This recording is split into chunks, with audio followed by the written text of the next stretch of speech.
and especially parents, young married couples, teenagers,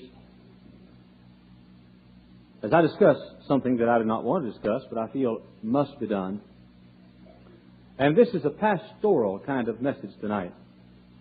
I'm not preaching tonight to scold homosexuals, lesbians, and so forth. Though, by the way, I think it's a wicked, vile thing to do. But I want to alert parents and young people of something that is a serious problem, not only in the world, but in our churches. And I want to try to help you to overcome or to prevent the problem. You know, of all the things that, I want to chat with you for a minute before I start my message. Of all the things that I guess I could wish that you'd never indulge, homosexuality would be one of the greatest. Every teenager here knows that Brother Hyles wants you to save yourself for the young man or young lady that God has for you. Every person here tonight knows that I do not believe in just being promiscuous and giving yourself away to someone that's not the one that God has not chosen for you. I want you to have, you know what I believe about that. Nobody wonders my position on what I want for our young folks. But you know, the woman at the well could have a happy life in the future. But once you go into the sin of homosexuality, your chances of normalcy and having a happy life in the future are just about nil. I've been in this business a long time. I can say that I have seen fewer homosexuals saved than any other group of people about whom I know. Now, as pastor, I'm talking to my own people tonight, because I know some things that are going on. Now, I'm not, by the way, preaching because of something that's happened recently. Though I do know of people in this room tonight who admittedly are guilty of homosexuality, lesbianism, and so forth. I know that.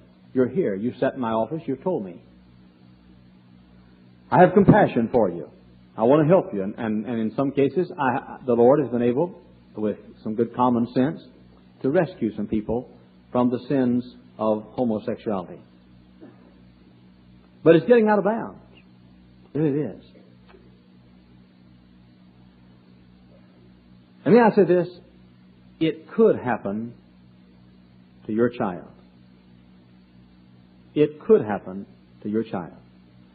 The best parent in this service tonight, it could happen to your child. And let me say this, just getting the child saved does not cure him from being a homosexual and does not prevent him from being a homosexual. Girls, on the front.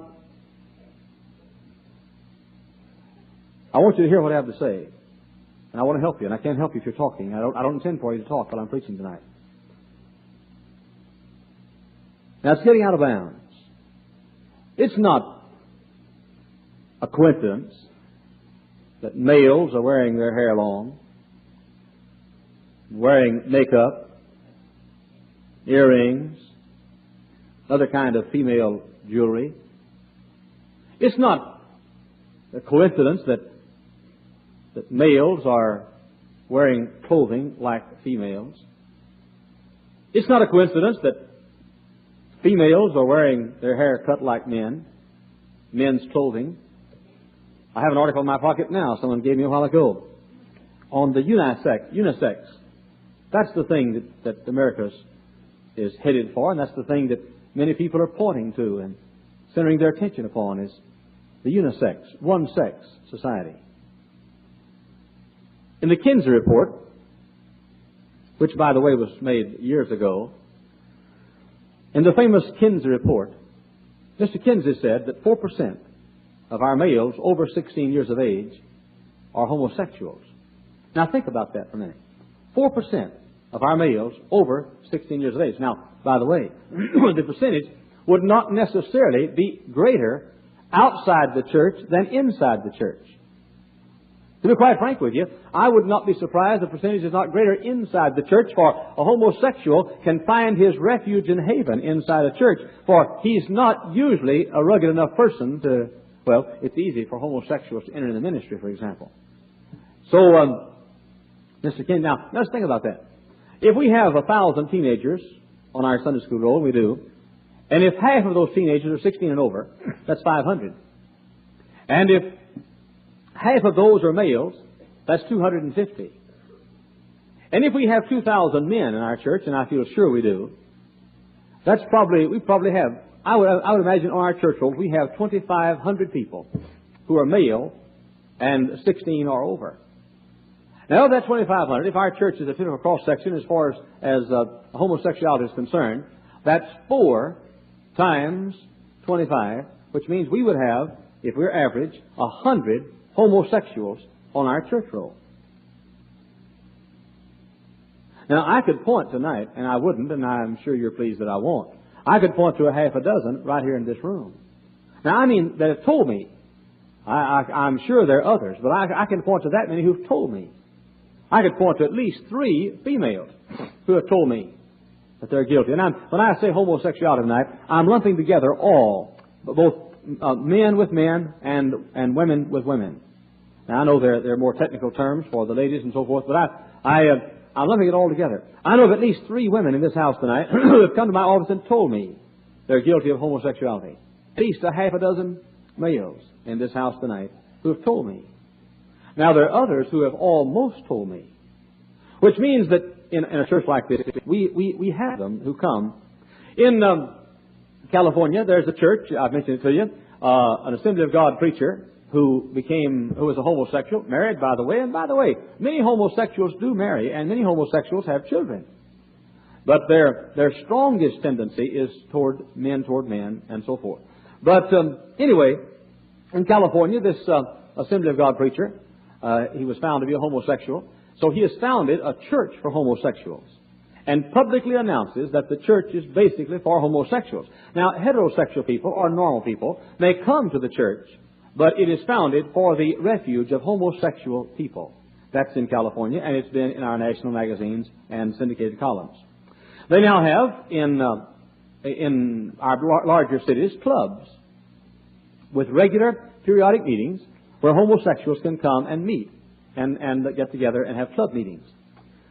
In Chicago, there are numbers of homosexual men who live with other men. And when I say men, you understand that I detest using the word men, but I'm using it just to let you know they're males, or are supposed to be. These men marry men. Right over here in Chicago, I have in my files the meeting places, the places where they meet, and a few of the names in my files. I don't have them with me. But one man will be the one who makes the living, and the other will stay at home and cook and keep house. And they live together as homosexuals, setting up housekeeping and so forth.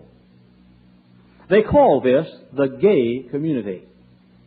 The gay community, it'll surprise some of you to know, that they have their own bars. There are bars in Chicago operated by homosexuals for homosexuals, and these are all across the country.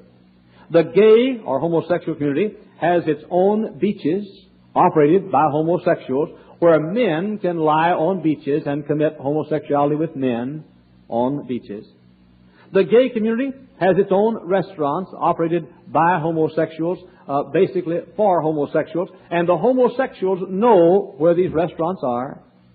One of our young men in our church became a homosexual, or was a homosexual.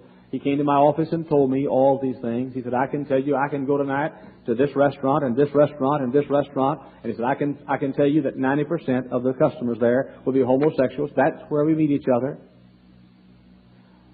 The gay community includes not only bars, beaches, restaurants, but barbershops.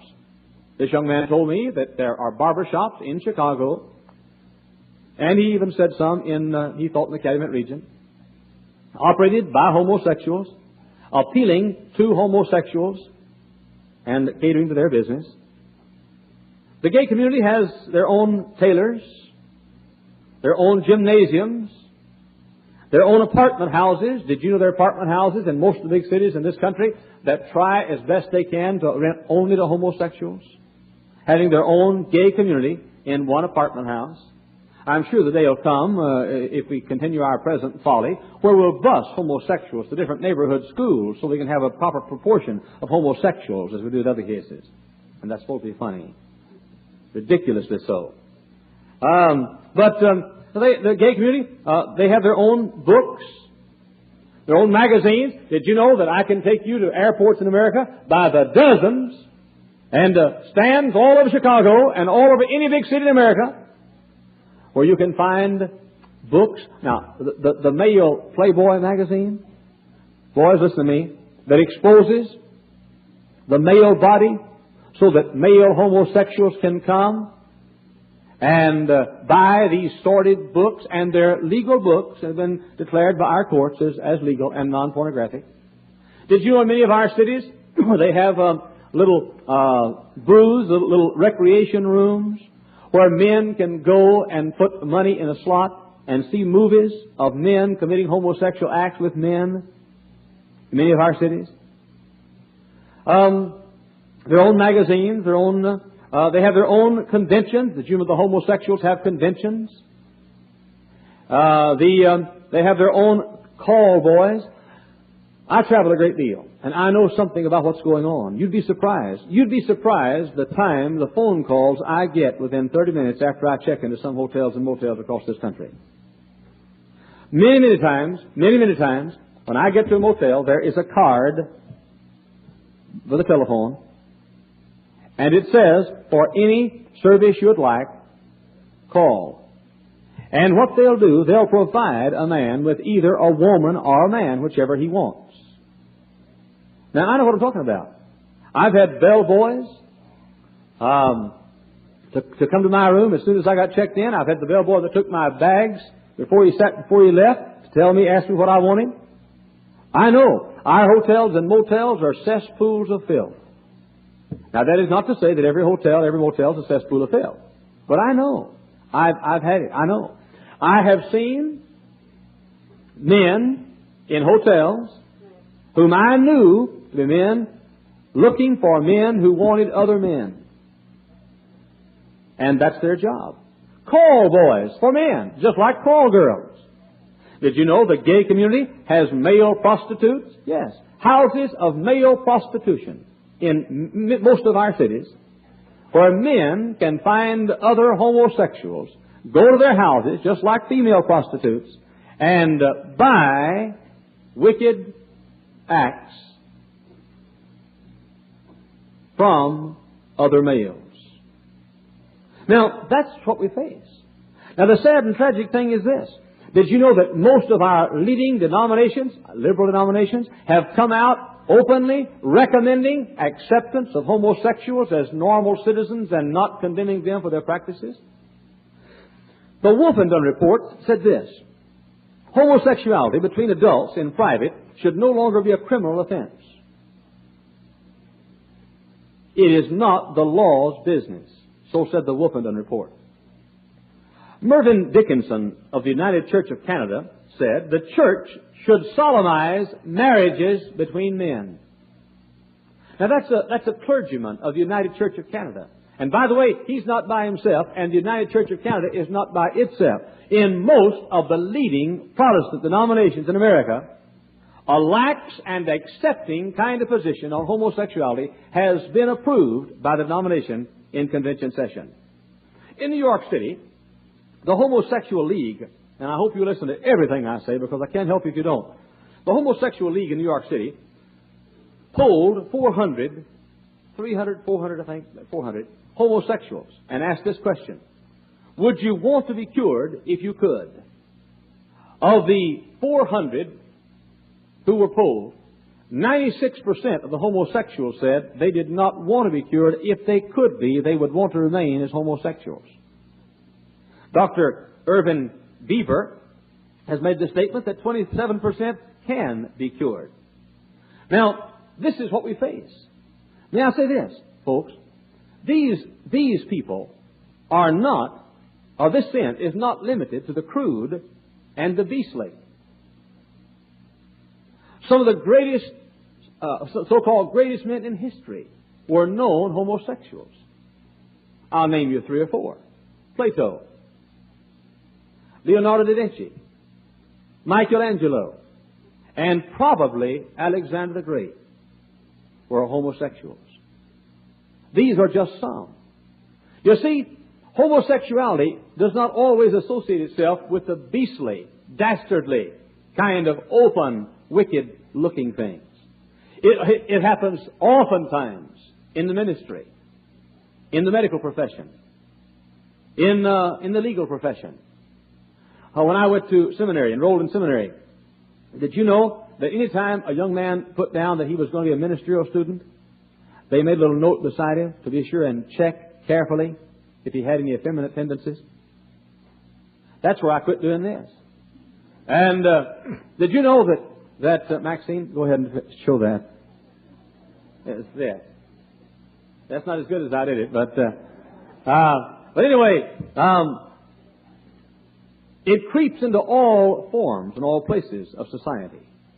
Now, I'm not going to ask you to use your Bibles tonight. I'm going to read for you. And the first verse I read is this: Thou shalt not lie with mankind as with womankind. It is abomination. Thou shalt not lie with mankind as with womankind. It is abomination. I read you another verse, found in Leviticus also. If a man also lie with mankind as he lieth with a woman, both of them have committed an abomination. They put to death. Their blood shall be upon them. We read a while ago a story in the 19th chapter of Genesis concerning the destruction of Sodom and Gomorrah. 2 angels came to Sodom to tell Lot and his family about the coming destruction of the city.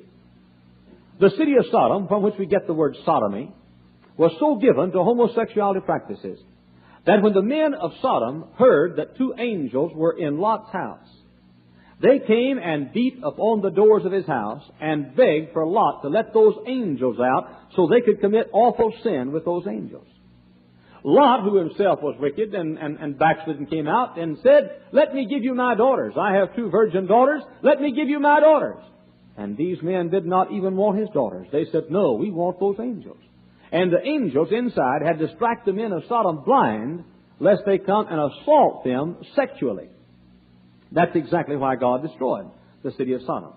I read for you another passage of Scripture found in Romans 1, who changed the truth of God into a lie, and worshipped and served the creature more than the Creator, who is blessed forever. Amen.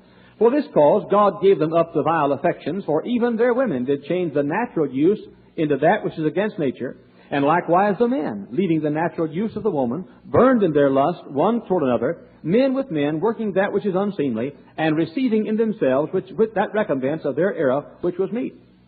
Now in verse 32 it says, "Who knowing the judgment of God, that they which commit such things are worthy of death, not only do the same, but have pleasure in them that do them." The Bible says the day will come, the day is coming, and the sin will be committed, when men will get with men, leaving the natural use of the woman, and commit sexual acts, men with men. The Bible says also, women with women will likewise commit the same sin. Of women leaving the natural use of the physical, and women with women committing awful sin. Now, we face it. Now, the question is, what can we do about it? Now, that's what I want to talk to you tonight about, is what can we do about it? Now, listen. It is not enough just to be saved. The first thing you must do about it is realize it could happen to your child. It could happen to your child. When that little baby is born, one of the first things you ought to realize is that baby could become a homosexual. Experts say, and by the way, I'm not an expert, but I believe it with all my heart, but experts say all babies at birth are potential homosexuals. And that no baby at birth is any more nearer homosexuality than any other baby. But that at birth, all babies are equal. Now then, experts say it is entirely, now hear me, it is entirely up to the parents. It is entirely up to the parents. Now, the causes. And along with the causes, I'll give you some things that I think will help you to avoid it. I've talked to hundreds of homosexuals. And by the way, they come clear. With a fellow said over here one Sunday morning. after the service. He said, I want to talk with you. He came to my office and said, I have something to tell you. He said, I'm ashamed of it, but I must tell you. I am a homosexual. He said, I have been for years. I live. He said, I have a boyfriend. And I mean, like girls have boyfriends and boys have girlfriends. I have a boyfriend. And I said, well, tell me. He said, we hold hands, we kiss, we drive out in the car and park and pet and neck. And I have talked to many of them. Now listen, there's some things that all of them have in common, and some things that most of them have in common. And here's one. In almost every case, now not every case, but in almost every case, there's the case of the mother babying a son. The mother babying a son.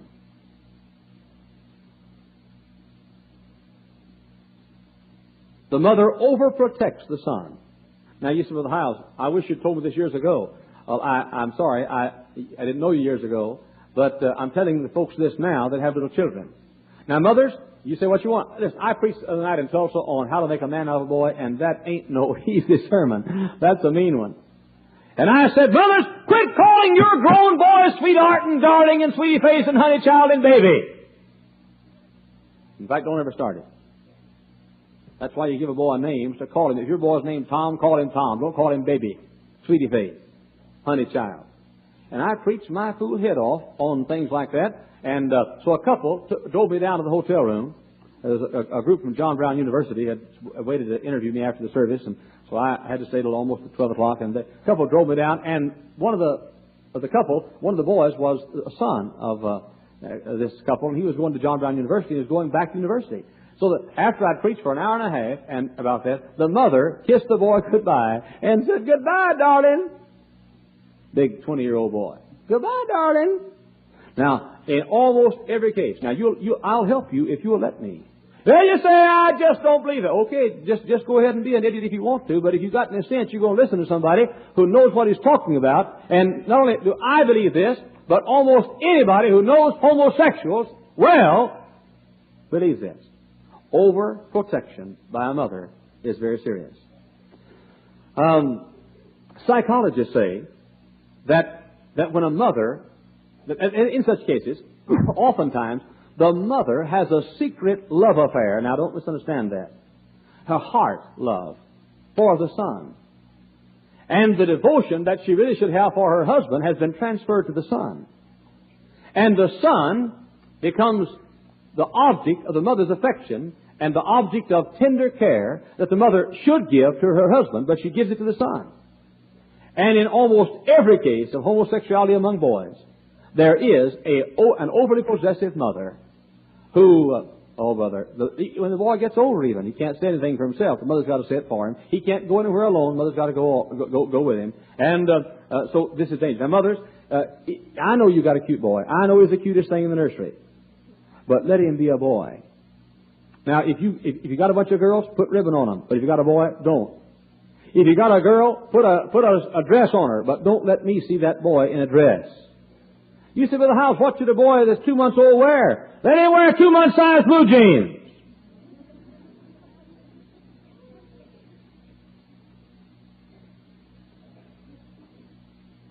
Not only that, usually, in most of these cases, the father is either effeminate or too busy to spend time with the boy. Now listen carefully to this. In most cases, the father is either effeminate or too busy to spend time with the boy. Now, you say, "Preacher, what do you mean?" I mean this. I think it's good to spend time with boys, but let me say this. A homosexual tendencies come in a child a long time before he's in his teenage years. The most important years for a child to be around a real man are those early years. Far more important. It is more important that a child 2 years old have a he-man dad who spends time with him than a child 14 years old have a he-man dad who spends time with him. When a child is little and the subconscious is forming and the impressions and the child is beginning to pick up mannerisms. Listen, how a child's going to walk is determined basically before he's in his teenage years. the coordination of a child, how he handles his body, how he takes care, how he walks, how he sits, how he moves his arms, and so forth. Those are care. That's why that in most cases, an overprotective mother and either an effeminate father or a masculine father who in the formative years of the child's life does not spend enough time with the child.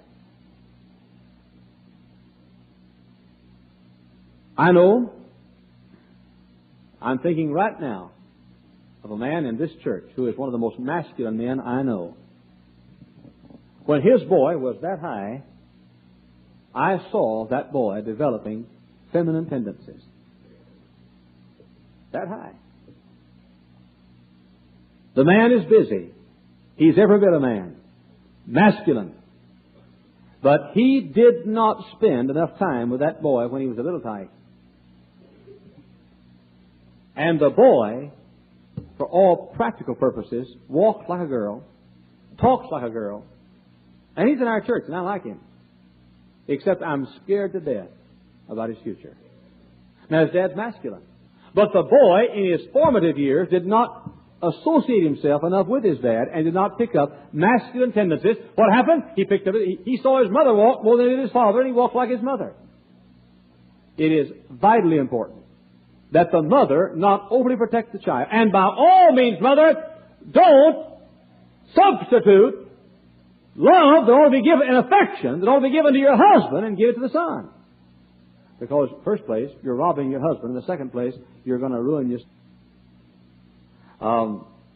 There's something else about it, too. Homosexuals, basically, are lonely people. They're loners. They like to be alone. And if they do have any mixing and mingling, they love to gravitate to people who are like themselves. So, here's a person who, as a child, loves to be alone. He's retiring. He loves to be alone. Doesn't love to be with heterosexual society. Doesn't like to mix and mingle. Both sexes in crowds of people and so forth. He wants to retire. Listen, I've never met a homosexual that didn't spend hours musically. Hear me? I'm not against music, but I'm against spending too much time with it. I have never met a homosexual that didn't spend hours musically. Now, he or she may not have been able to play or to sing, but they could play the stereo. And 90% of the cases of homosexuals with whom I talk, I ask them, do you have a stereo and do you spend hours with it? And they say, yes. The boys do. The girls say, yeah. I'm just telling you what I found and what other experts, what experts say. And that is that homosexuals are usually lonely people. They want to be alone. They gravitate to others like themselves. Now then, let me give you a few suggestions under that that'll help you. One, when your baby is born, take him to the nursery. You're off on the wrong foot, mothers, when you bring that little boy in your arm. Now, you listen to me. Don't bristle. Just sit up and take your medicine like a good little lady. You bring that little boy in your arms to the church service when you ought to be in the nursery. Because the nursery is too dirty. Now, I've got news for you. I've been in your home. And our nursery is a health club compared to most of your homes. Your kid can crawl on the floor at home and play with a dog and lick the dog's feet. I know, I've seen you. Not you, but the kids. I've seen some of you almost worse than that, kiss him in the mouth, like I said this morning. Boy, I think about that. I'd rather kiss Dr. Billings in the mouth than a Cocker Spaniel. Now, let me think about that. I'd like to have some more time to consider that.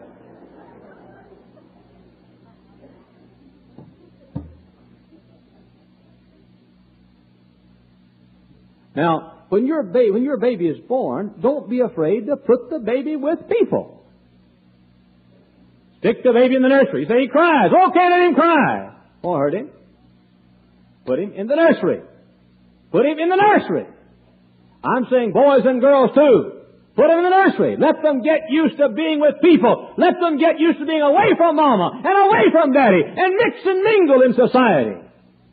Vitally important. Vitally important. Second suggestion is this. Let them be with other children. it is important that children are with other children. Vitally important. Now, I don't mean that in the neighborhood you ought to run around with the wrong crowd. But that's one of the good things about Sunday school. That's one of the good things about coming to a church like this. You put your kid over here in our nursery. We have good nurseries. But you put him, not only this, you'll teach him a child in our toddler's nursery, for example. Not only will you teach him to be with other people, you'll teach him self-defense and survival of the fittest and other things. And it's not bad for him. I won't tell you who this is, wouldn't dare. But there's a man in our church whom I admire tremendously. His boy goes to a certain school in this area. His boy is not the most masculine boy in the world. This man made his boy go out for a sport. And the boy is not really by nature good at the sport. And so he quit. And the dad said, you're going to go back and go out for the sport. But the boy said, I'll be hurt. And the dad said, good. You're going to go out for the sport. I'm going to make you go out for it. And the boy went back and he's getting his nose blooded and everything else. But he's got to go out. And the dad said, if you don't go out for the sport, you're no longer welcome in my home. There you go, you women, shocked. That's the trouble with you right now. Overprotect and over-shelter. I had 2 or 3 ladies that had seizures when I said that.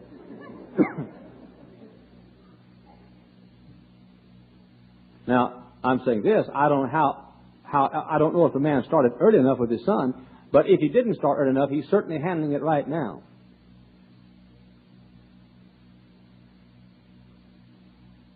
Teach the children to be with other children. Put them in the nursery. Have them in a church like this. Let them mix and mingle with a heterosexual society where they can be with girls and boys in crowds. It's vitally important. Vitally important. Another suggestion. And that is, this is the most important thing I've said, I think, and that is, let your children have hobbies that involve or require groups. Now, I'm going to say this. I hope you won't misunderstand me. You know what I want for our young people. And you know I don't want our young people getting in wrong crowds and misbehaving with girls and boys. But I'll tell you what. This problem right here is 10,000 times greater than that problem. This problem of homosexuals, and it's caused not by schools, it's caused not by the Supreme Court. Here's a problem not caused by the leftist. Here's a problem not caused by the communist. Here's a problem not caused by Hollywood. Here's a problem caused by you. You.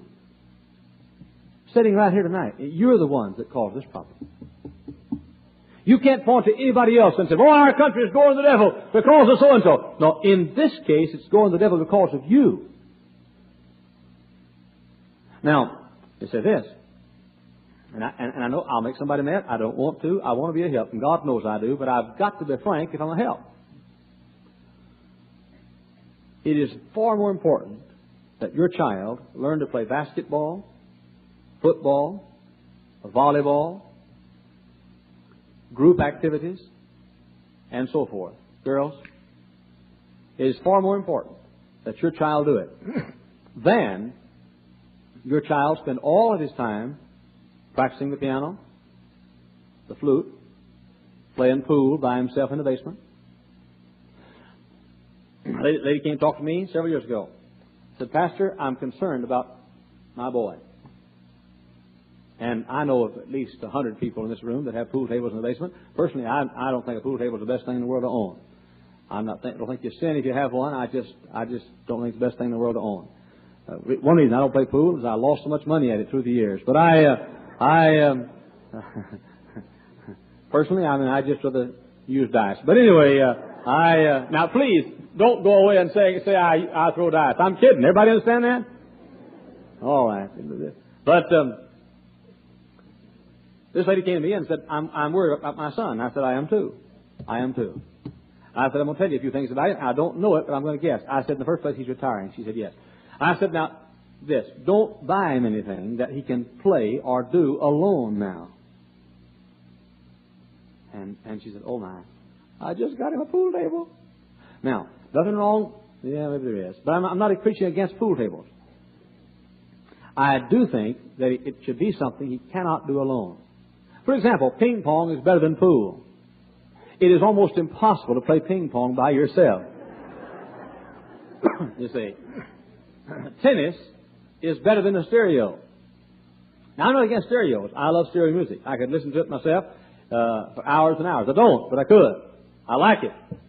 But when I was a kid, I did not even know that there was such a thing as stereo. And probably there wasn't. I thought a record when I was a kid was the biggest crowd you ever had before. That's all I knew about records.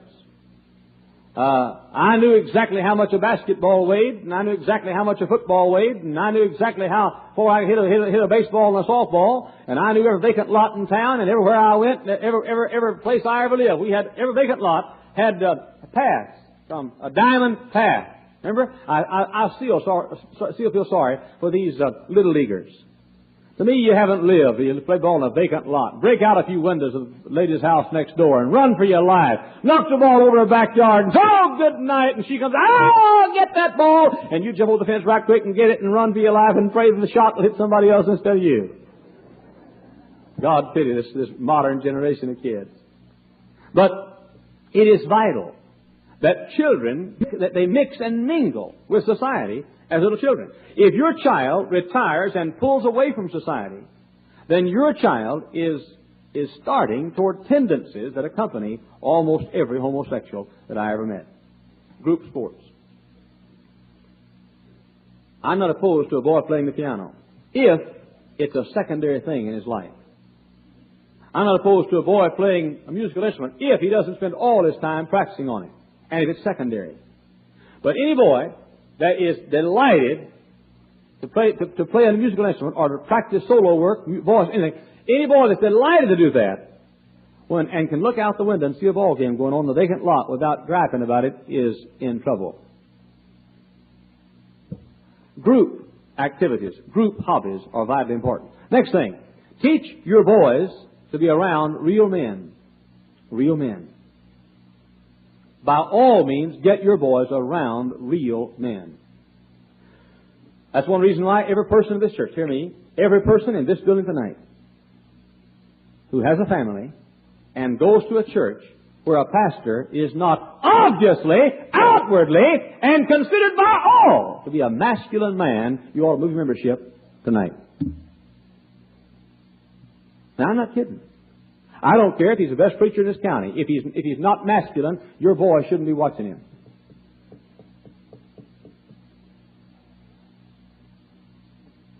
Get your boy around real men. Dr. Billings knows this is true. I reckon I'll tell that story. You think it's safe? You won't be embarrassed. All right. Well, don't, listen, if you are, don't hit me with your purse when the service is over now. But anyway, there was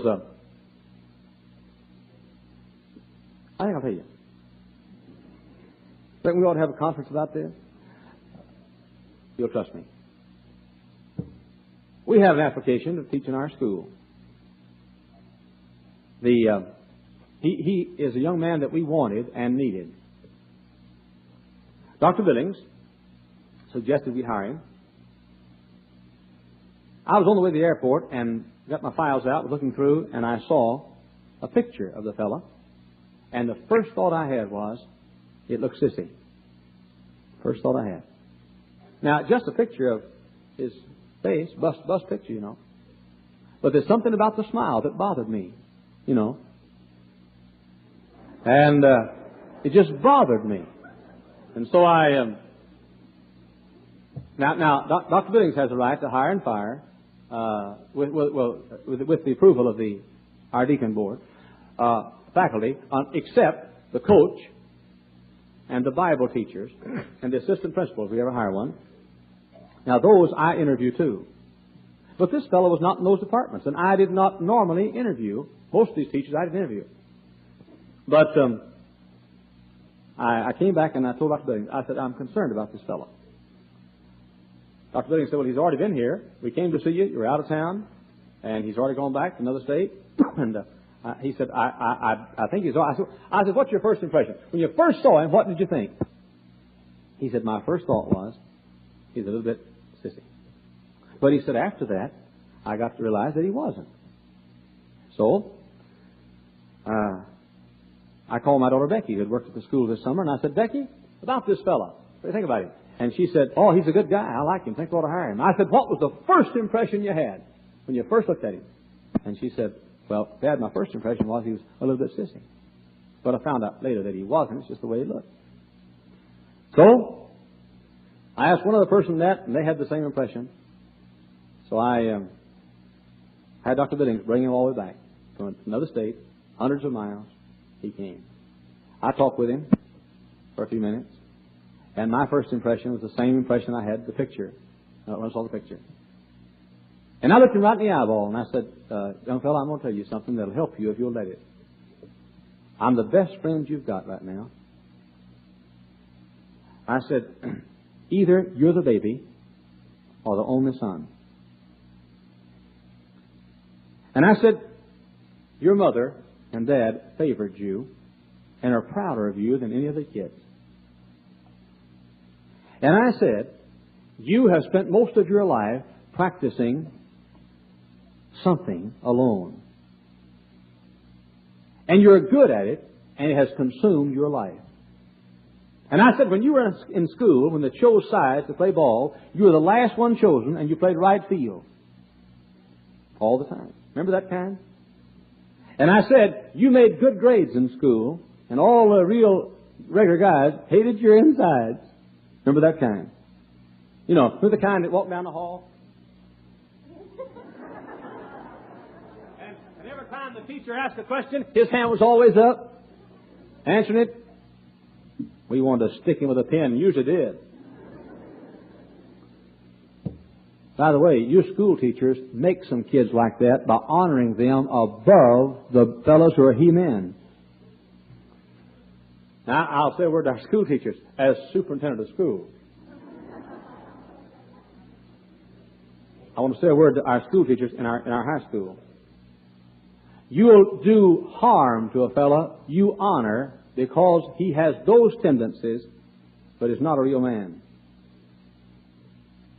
So, this young fella looked at me and he said, you, sir, are a prophet. He said, the truth is, here's the story of my life. I am the pet child and the youngest child. I am my mother and dad's favorite. I did spend more time with mother than dad.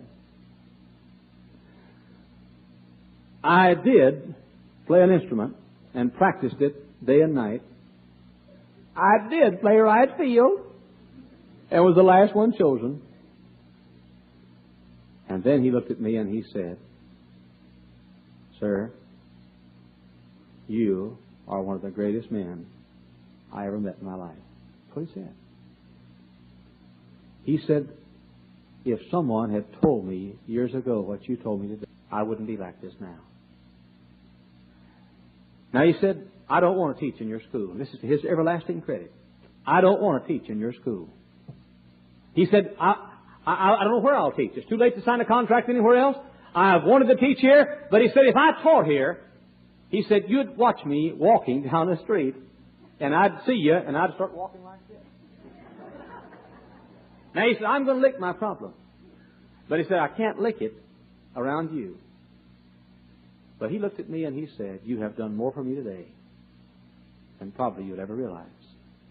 And he said, the trip that I've taken from my distant state has been one of the most important trips I ever took in my life.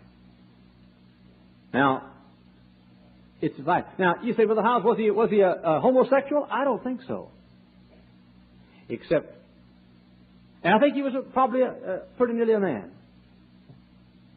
But He couldn't put a sign on him and say, after you know me 3 days, I'll be more manly.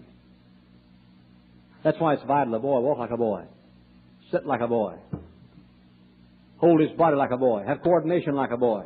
Vitally important. That's why a boy ought to be around men, he-men, masculine men. You ought to be around, and you ought to be around him in the formative years of his life. Another thing, a boy ought to be taught to sweat and work while he's a kid. I mean sweat. I mean perspire. Well, I mean what is a little bit tight? You ought to know what sweating is. Hard work is. I'm thinking now of a homosexual, an adult. Had enough sense to come to me and ask for my help. And I said, he said, what should I do? And I said, get rid of that stereo. Now, I'm not saying everybody ought to do it, but in his case, he worshipped the crazy thing. Get rid of it!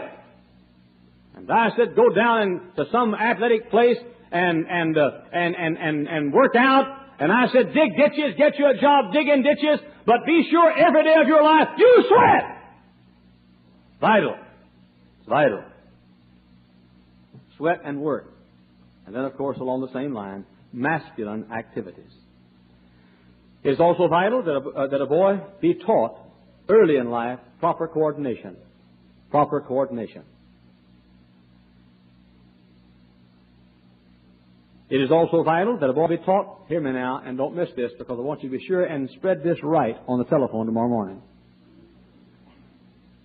A boy ought to be taught to fight. Don't shake your head this way to me. I'll point you out. You'll have to fight yourself or prove you're a pacifist before it's over. You want to shake your head like that when I say, boy, go outside. We pay the rent here. We pay the building here. The light bill's here. Now, if you're going to be an anarchist, go outside and get with the hippies, but not here. Taught to fight! Yeah, fight!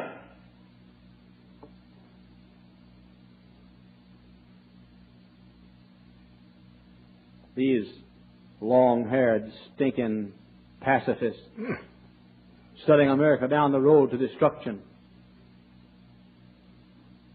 Many of them have grown up in silk and satin at the feet of wealthy people, have never perspired a day in their life, never had a hard job. And the truth is, we turned out better men when our boys had to milk the cows and shuck the corn and stack the hay high in the barn. This busy life of ours with boys having to grow up on concrete. Dr. Bill Rice said when David was, I guess, 9 or 10 years of age, Dr. Bill Rice gave David a horse. A horse. Now, where are you going to put a horse? In Munster. I thought about it in the barn behind the house, but no place to put a horse. We got that crazy horse, good-sized Shetland pony, brought her up here, named her Princess, used some folks' house across the street, and David had a horse. I can see him now, 20 below zero, snow on the ground, been there 14 years. David carrying a bucket of water in one hand, freezing as he went, and carrying a sack in the other hand, going to feed the horse. 2 o'clock in the morning, the phone would ring, and they'd say, "This is the Munster Police Department. Reverend, your horse is loose again." They'd go track down the crazy thing. That's how I learned to lasso. And bring the horse in. Bring the horse in. He said, "Brother Hyles, that's terrible." Yeah, it's terrible, but my boy knows how to ride a horse. You know, the average boy in this church thinks a horse gives milk.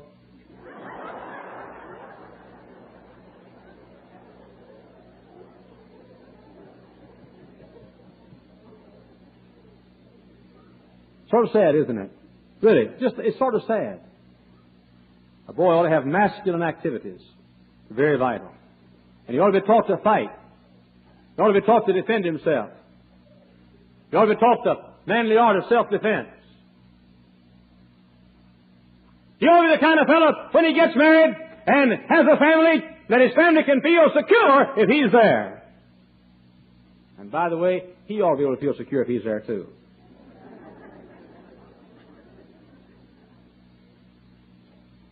People are oftentimes saying to me, "There's a house down here where it's dark and everything." Now, watch me. I'll get beat up tonight for saying this. But you should have stayed down here at the church where it's dark and all these people. Well, good. I don't plan to get beat up. Tell these hippies. People used to say, "All these hippies hanging around here with the house. Aren't you scared?" I said, "Well, man, they ought to be scared. I'm hanging around here." Now, I'm no great shakes of a man, but I tell you one thing: I'm not scared. And when I walk out that door over there and late at night, you know what I've got? Last night I walked out a little late, and I had my dictaphone machine, and I had it in the swinging position. And man, I'd practiced a little bit down the hall what I was going to do. Now, in case you decide to lay for me, mark it down. I've been laying for you too. I'm a little tired of this. Turn the other cheek. Turn the other cheek.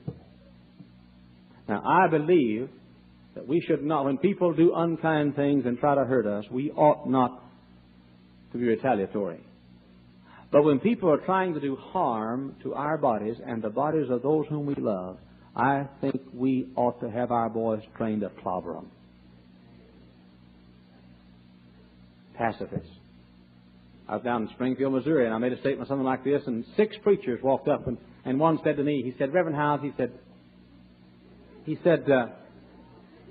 what do you do when the Scripture says, "Resist not evil"? And I said, "What do you do with it?" He said, "I believe it." And all the other 5 fellows said, "Amen." And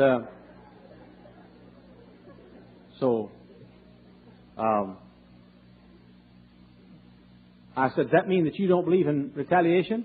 He said, "No, we're pacifists." I said, "You mean that if I hit you right now in the mouth and busted your lip, blooded your nose, you wouldn't hit back?" He said, "No." I said, "Good." He said, "We're leaving."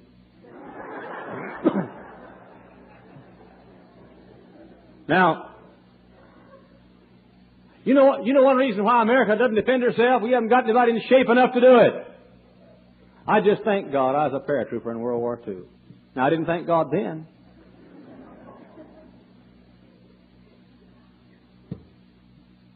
But I thank God a long time before that. When I was a kid on the school ground, if anybody ever attacked me, I just sort of felt led to reciprocate. And I was always a runt. And I was always at the bottom of the heap. And my reach wasn't very long. And I wasn't very muscular. But I could claw and knee and bite. And by the way, I had it figured out a long time ago. If those hippies attack me, I know how to pull hair.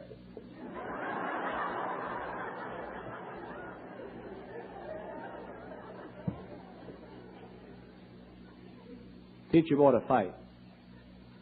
Now, you'll forgive me, and I know a lot of you folks don't understand this kind of talk, but you'll wish you did someday. You'll forgive me.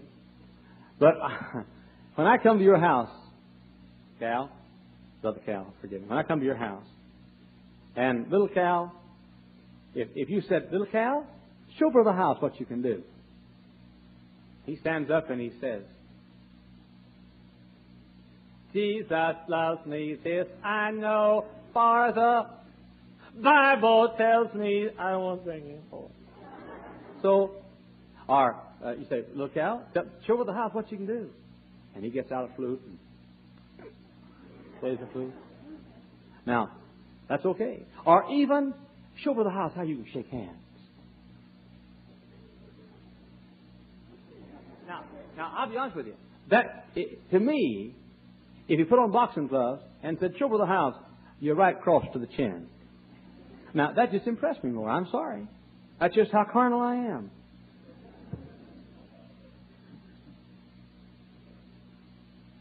Another suggestion is, and I've said this before many times, show the boy manly affection. Now, I hope you won't misunderstand this. But, I just don't like to hug men much. Now, ladies, but I mean men, I just don't like to hug men much. Now, I have some preacher brethren across the country. Dr. Bob Gray's one. That's the huggiest man I ever saw in my life. Now, nothing wrong with him, but he just hugs. You know, I never liked to hug him. He don't smell good. And he puts his face against mine, and it sticks his beard sticks my chin and my cheek. And now, I'll be honest with you. I think it's a danger to teach our boys to get physically close to males. I think it's a lot better to do away with a lot of the hugging and the kissing, especially for ladies kissing their sons too much. Now, I'm not saying you shouldn't kiss the boy goodbye if the boy goes on a 6-month tour of Alcatraz, kiss him goodbye when he goes. But every time he goes to the store, you don't have to kiss him goodbye and slobber on him. To me, I can recall when I was a kid to this day, I can recall I'd go to family reunions, and every old fat lady in the whole family would want to kiss me, and there's nothing that's discouraging. You're seeing your little kid, seeing a couple of ladies' lips all puckered up, coming at you, is just downright disconcerting and discouraging. And there's no need in it. Now, I'm for affection, but I'm not for boys growing up being taught to hug all the boys. Now, we face a problem. We do. You can accept it or reject it, like it or not. You say, I don't know what I'm talking about, or I do. Whatever you want to say. But if you'll heed some of the things I've said tonight, it could might save your boy. Or maybe even your girl. Now, the problem is greater among boys. But it's prevalent among girls. I want you young folks, I want the little babies in the nursery. By the way, tonight as I walked over here, I prayed as I walked by. God, help me to help some of those kids in those beds tonight. And I pray that it'll help some of your unborn children. Even. I want them to have full lives and everything that is rightly theirs. And I know of nothing that will cause them to forfeit any more than for them to get involved in homosexuality. And there never has been a generation in the history of this nation where the temptations to homosexuality were as prevalent as they are tonight.